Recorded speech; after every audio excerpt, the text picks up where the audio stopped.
considered to be entrepreneurs. Piggybacking Tracy's fine speech last week, I decided I was going to go with it. Let me first tell you that I went to the dictionary to find out what Mr. Webster had to say about entrepreneurs. And he defined an entrepreneur as a person who organizes, manages, and assumes responsibility for a business or other enterprise. The two people I'm going to talk with you about this afternoon never had a business.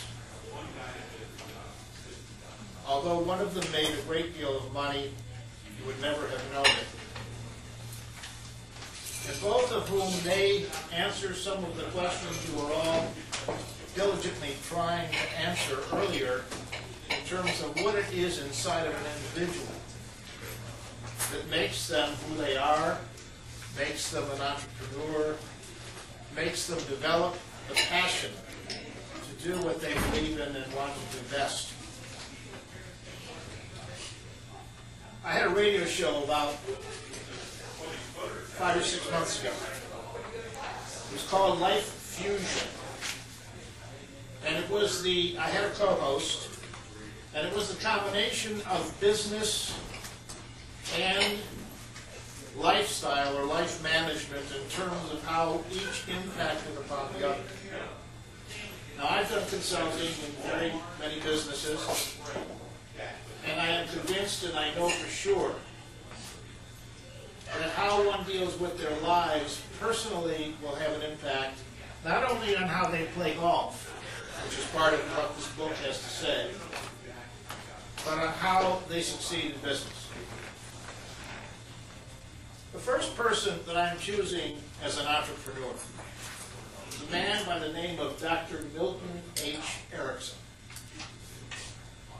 Milton Erickson was the eldest of 6 children and the only boy. He was 5 years old and still didn't speak. And he lived in a rural community in the Midwest. And some of the people came to his mother and said, "When is Milton going to speak?" And she would say, "When Milton is ready to speak, he will speak." And then he added, "I have a sister who spoke before the age of 1, and she's still talking, but she hasn't said anything."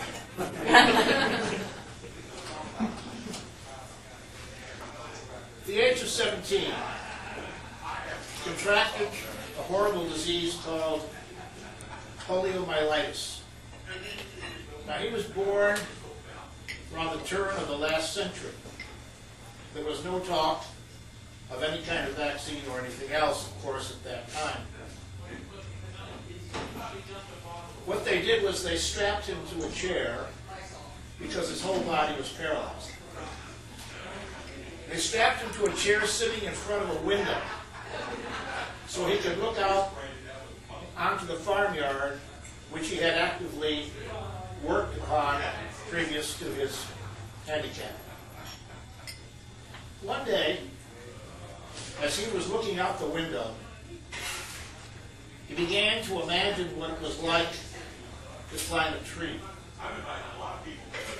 He saw a glitch in his forefinger of his left hand. And that sparked a thought that perhaps something could be done to train muscles. 17 years of age.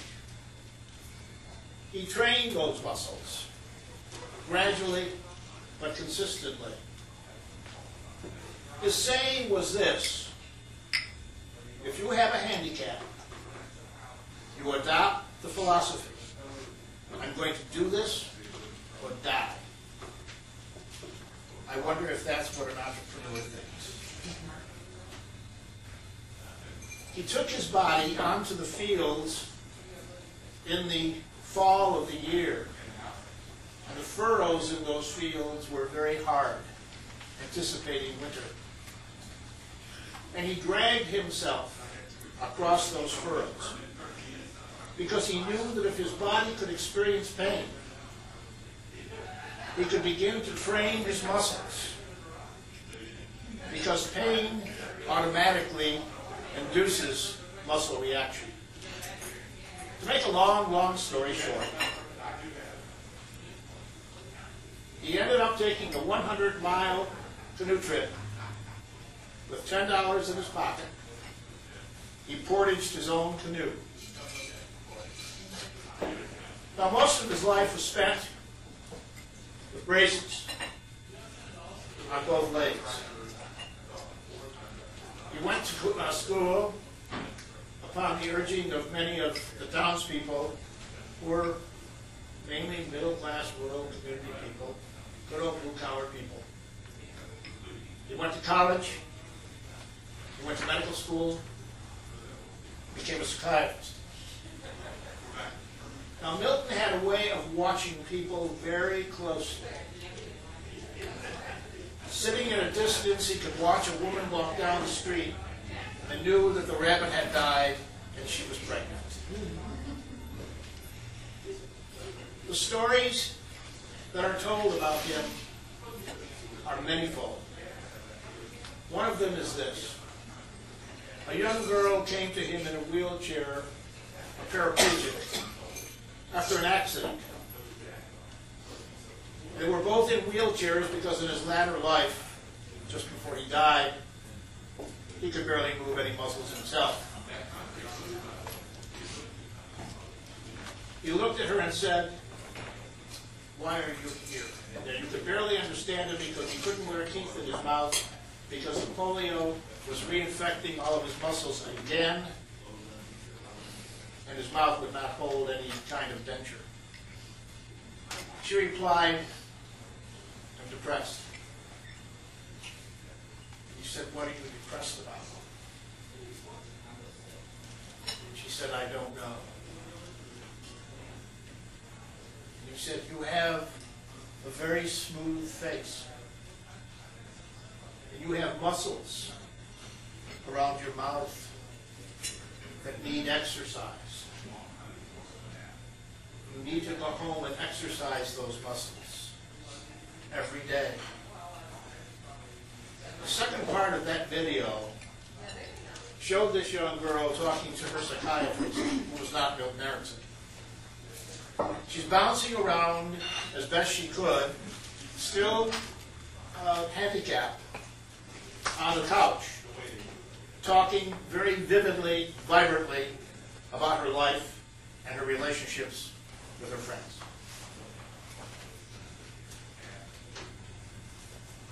Another story that he would tell is, how can you get from this room into that room?